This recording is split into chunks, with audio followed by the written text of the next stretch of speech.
안녕하세요. 조조영화 좋아하는 이주소입니다. 오늘도 신작을 가장 빠르고 솔직하게 리뷰하는 가장 빠른 리뷰 시간으로 돌아왔고요.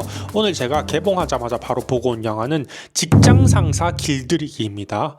이 영화가 말 그대로 직장상사랑 주인공이랑 무인도에 떨어져서 살아남는 이야기거든요. 그래서 이 한 줄로 말하자면은 절묘했으나 지루했다 이렇게 말씀드릴 수 있을 것 같아요. 무인도라는 상황에 뻗쳐나가는 주제의식이나 아이디어는 굉장히 절묘했는데 그 설정을 너무 한 공간에서 오래 끌고 간다는 게 자극적인 장면을 제외하면 전반적으로 저한테 큰 몰입감을 주지 못했다라고 설명드릴 수 있을 것 같습니다.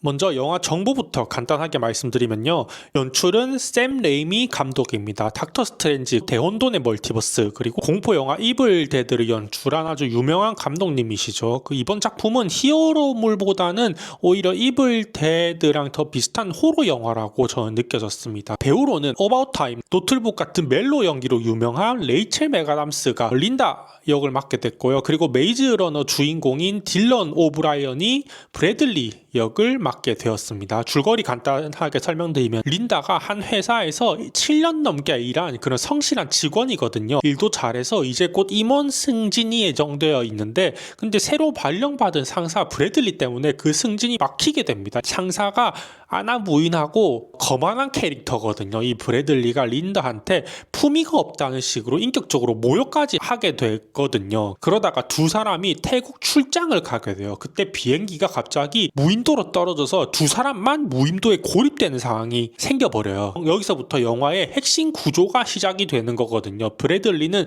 다리를 다쳐서 아무것도 할 수 없는 상태인 반면에 린다는 서바이벌 프로그램을 워낙 좋아하고 그런 생존 지식이 많아서 이 무인도에 너무 잘 적응해 나가요. 그래서 현실에서는 상사였던 브래들리가 무인도에서는 린다한테 의지할 수밖에 없는 상황이 되고 두 사람의 계급 구조가 완전히 뒤집혀 버립니다. 이 구조가 칸에서 황금 종려상 받은 슬픔의 삼각형이라는 영화도 계속 떠올리게 하더라고요. 무인도 계급 정보 그리고 결말에 숨겨놓은 장치 중간에 토하는 씬도 나오거든요. 이런 거 보면은 슬픔의 삼각형이랑 너무 닮은 거 아닌가? 이런 생각도 사실 들기는 했습니다. 그래서 영화 제가 어떤 부분에서 좋고 어떤 부분에서 지루하다고 느꼈는지 본격적으로 설명드리면요. 첫 번째로 무인도라는 상황을 활용하는 아이디어는 좋습니다. 호러, 스릴러 장르라고 처음에 알고 갔어요. 그래서 전 되게 궁금했습니다. 무인도에서 어떻게 호러를 만들지라고 싶었는데 둘만이 갇혀있는 설정 안에서 확실하게 그런 불안이랑 공포를 계속 만들어내더라고요. 예를 들어서 중간에 멧돼지가 나오는 것도 멧돼지를 잡는 것도 엄청 적나라하고 잔인하게 잡는데 이걸 카메라 연출만 좀 다르게 하고 CG를 씌워버리니까 이게 장르 자체가 확실히 호러가 되더라고요. 그리고 나중에는 두 사람 사이에 그런 심리적인 갈등이 고조되면서 이것도 호러적으로 풀어낼 수 있다는 걸 보고 무인도에서 이렇게까지 할 수 있다고 하면서 좀 놀라게 된 그런 포인트였습니다. 그리고 시나리오 자체가 확실하게 영리하게 짜여져 있는 분명히 이거는 계급에 대한 영화라고 생각했습니다. 한때 을이었던 인물이 나중에 무인도에서는 갑이 되고 계급이 여러 번 뒤집히고 내가 지켜왔던 계급이 다시 뒤집히기 직전에 그런 긴장감도 굉장히 스릴을 주더라고요. 이것도 장르적인 매력을 더해준 요소 중에 하나였습니다. 그리고 이 구조가 쌓여서 나중에는 이게 큰 아이러니를 만들어내는 지점도 큰 장점이라고 생각을 합니다. 마지막에 반전도 있는데 그것도 나쁘지 않았어요.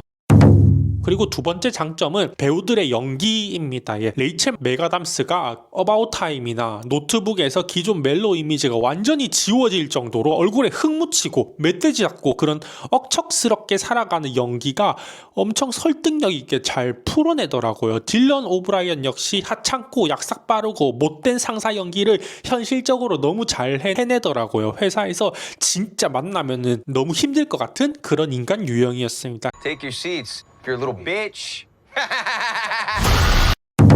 영화가 단점도 제가 느끼기에는 분명했어요. 이 영화가 계속 무인도라는 한 공간에서지만 진행되다 보니까 제가 느끼기에는 지루한 순간들이 꽤 많았습니다. 특히 무인도에 들어간 초반 부분이 생각보다 길어요. 여기서 조금만 더 과감하게 잘라냈으면 훨씬 더 탄탄한 장르물이 되지 않았나 싶습니다. 그리고 이게 스릴러를 유발하는 과정이 장르를 뒤집으면서 스릴러를 유발하는 그런 장치들이 꽤 많아요. 그런데 타 장르를 가지고 오면은 그 타 장르 자체가 되게 이게 저는 길고 지루하게 느껴졌고 결국 스릴러를 만들기 위한 장치일 뿐인데 중간중간 섞여있는 장르가 그 위치가 너무 애매하다고 생각했어요. 영화랑 완전히 따로 노는 느낌도 많이 받았고요. 나중에 짠 하고 터트리기 전까지가 많이 늘어지더라고요.